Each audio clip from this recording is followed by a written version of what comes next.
In December, the Swiss record label Prospero released a CD featuring the marvelous Israeli pianist Daniel Gortler, featuring selections from Edvard Grieg's 10 books of lyric pieces. Educated at the Rubin Academy of Music in Tel Aviv, Israel, and the Hochschule for Music in Hanover, Daniel Gortler has gone on to perform with some of the world's best orchestras, including the San Francisco Symphony Orchestra, the Berlin Radio Symphony Orchestra, the Bavarian Radio Symphony Orchestra, and the Houston Symphony, to name just a few. He has made appearances at various prestigious festivals, such as the Lucerne Festival, the Schleswig-Holstein Festival, and the Verbier Festival, and has performed chamber music alongside the likes of Daniel Johansson, Stephen Isserlis, and Sylvia Schwartz. And joining me here over Zoom to talk about this latest release of Grieg's lyric pieces, I am joined by Daniel Gortler. Hi, Daniel. Nice to meet you here over Zoom. So happy to see you and meet you over Zoom. Yes, as well. Thank you. Mm. Before we get to the CD, I get the feeling that you are a pianist who loves the piano miniature. I know you've recorded Mendelssohn's Songs Without Words. What draws you to the piano miniature form? Um, I mean, from one hand, you can say that, and from the other hand, I also am very attracted to the monumentalic pieces like Schumann Fantasy and Schumann Symphonic Etudes. So I think I'm both to those both extreme. I'm attracted and affiliated. But about the miniature, I think it's I think I'm more because I was singing when I was a child, and I Mhm. think started as, not as a singer, but it was just the first thing I did was singing. I think the melodic line and the harmony and the lyric is very important to me, and I always feel the music first of all in those channels. And so I think in those miniatures, those are the most important thing, the line and the singing line, like there was a singer, but it's just a piano. Mhm. But I feel that those miniature are actually very close to them because of those aspects. And so it leads to my next question. Why did you choose Grieg's lyric pieces for this next recording? So actually it was during COVID. Um, as we all know, we were the artists and we were just at home and not performing. So we had more time and I had more time and I started to look into other compositions and composers that I didn't play in the past. Mhm. And I went to Scriabin and I went to Poulenc, I remember, and I played like things that I didn't think that I would play deeply. And then I suddenly a friend told me, actually a Steinway technician, piano technician, she told me, you know, this Grieg lyric pieces, there is a recording by Emil Gilles, you have to listen to it, it will suit you very well. And I listened and I really fell in love with those pieces. And I started to play 1 and 2 and then 5 and then 10 and then COVID was still there. And so I found 2025 because there was time. And so I Yeah, said, right. I do with all of those. Mhm. That's how it was born. Uh, Grieg wrote 10 books of lyric pieces over the span of roughly about 35 years. He started about 1864. The 10th book was published in 1901. For you, studying the music so intensely, did you notice that his pieces changed as he got older in the later books? Is there a character change, would you say, from the first book, say, to the last book?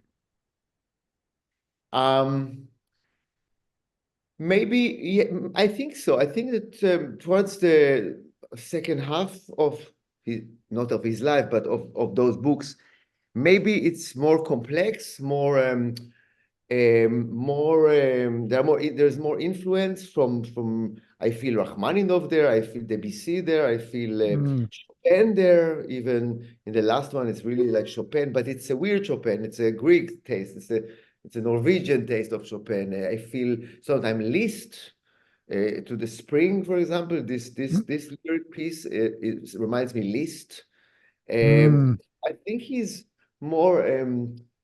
He's getting all these styles, but he puts them in his language, yeah. which is very um, um, very intimate, lyric, Nordic, never exaggerating, balanced but beautiful harmonies, Hmm. special harmonies, and just pretty beautiful music Yeah, yeah, about absolutely, everything.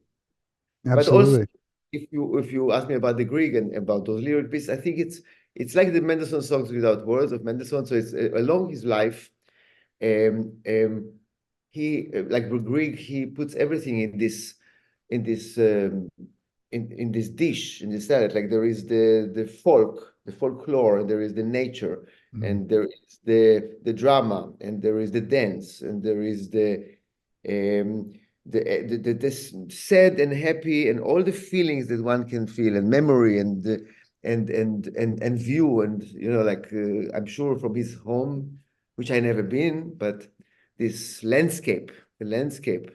Yeah, yeah, So all yeah. of that I feel in the music, this melange of special taste and flavor that Ricky Rig has. Yeah, yeah, yeah. Um, I found it interesting when I was reading the booklet that he's actually recorded some of the lyric pieces. Have you heard that recording, and did it influence your own recording? Um, it's hard to be influenced from those old recordings because of the sound of the piano. And back then, the pianos were lighter. And so the pianist played faster, I think. Also Mm, today, piano is playing it faster, but not because it's louder, because it's just the tendency to play it fast. But I could only the fact to hear Greek playing it was enough for me. It doesn't matter how and what, but only to understand, to imagine, to hear him playing, like you hear Rachmaninoff playing, like you hear those composers that play. That's it's Prokofiev. So it is already something. Um, mm, yes. mhm. Uh, as you've alluded to already, so many of the lyric pieces are infused with Norwegian folk melodies, as much of Grieg's music is, and harmony for Grieg is particularly it plays a big role. Can you talk about that a little bit in relation to the Norwegian influences in the lyric pieces?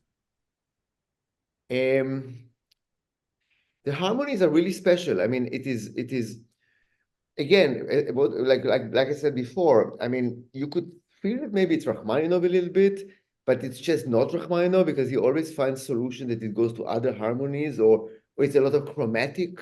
I would say it's a lot of chromatic there is here. Um, very, very, very surprising harmonies, but always with a very special flavor. Um, um, Uh, it's really unique to Grieg. It's hard to explain. I mean, in the folk song, it's maybe easier to explain it because of like typical quarta or quinta in the bass, and then the melody is like. But in the melodic one, the harmonies are really very belongs to Grieg itself. Um, I think this is. And there is like a feeling of a journey. It's like a journey. It's all the time it's moving, it's going. And even when he comes back, usually the lyric pieces they are built from the theme, and then it goes to something A B A. But in the mm, A, when he comes back to the A, he goes to another harmony, and he actually turned to another place. So uh, it's very, very, very unique. Very unique. mm. Uh, When you were learning the pieces, did you do any research in regards to like Norwegian folk dances or any of that kind of thing? Like I'm just thinking about the Norwegian dance, and whenever I hear that one lyric piece, it always reminds me of a instrument called the Hardanger fiddle. It's a very important Norwegian folk instrument. Did you do any of that? Um, a little bit.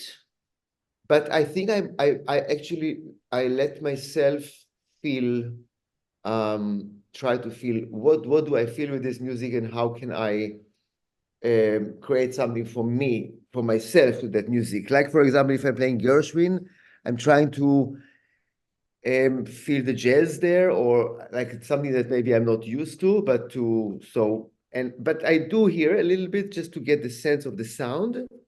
Mm, Um, and the rhythm, the pulse, the rhythm, but not too much because I always want to explore it from myself, how I Mm. feel, Yeah. um, and um, and actually enjoy it and have the experience the way I feel it or how it sounds to me.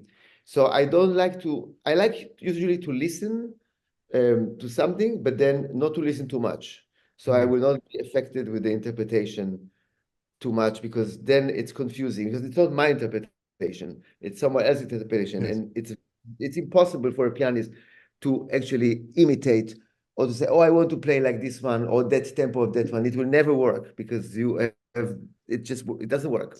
Each one has Mm. an individual taste and tempis and measure of time and the sound and so yeah. So I like to listen, but not too much, not to be too yeah, to be more original and Yeah. independent.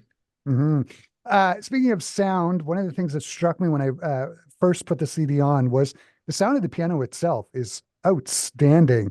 Can you talk about where the CD was recorded? And big kudos to your recording engineer. Can you talk about that whole process? How did that work?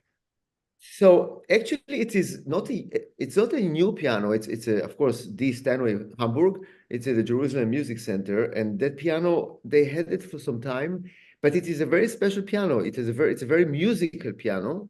It's a very musical piano, and the pianos from some years ago, maybe I think it's like 30 years or something. So it's not a new one, but sometimes those old Stanways, not too old, but they get a character. They have a character, and especially the Hamburg, the German Steinways, they have something that the new pianos they don't have, and I can't explain. I can explain it. It's something like an old wine, something with the sound, something that like a Yeah. character of the piano. And then David Haddad, the tone engineer, sound engineer, who I know already from the recording from the Mendelssohn song, was he already knew my taste. And so I think we tried to do it a little bit like the sound of the Mendelssohn. And so, but I was pain in the neck. I don't want to say the bad word, but yeah, he suffered from my, not demands, but just I was not happy with the sound and this and that because I'm very, very, very sensitive to those things. So, Hmm. Well, and it's it's very, it's sometimes, you like, yeah. it sounds fantastic.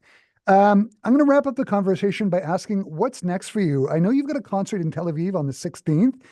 Can you talk about that? And do you have any other recording projects coming up in the future? So I actually do prepare myself for this next Saturday.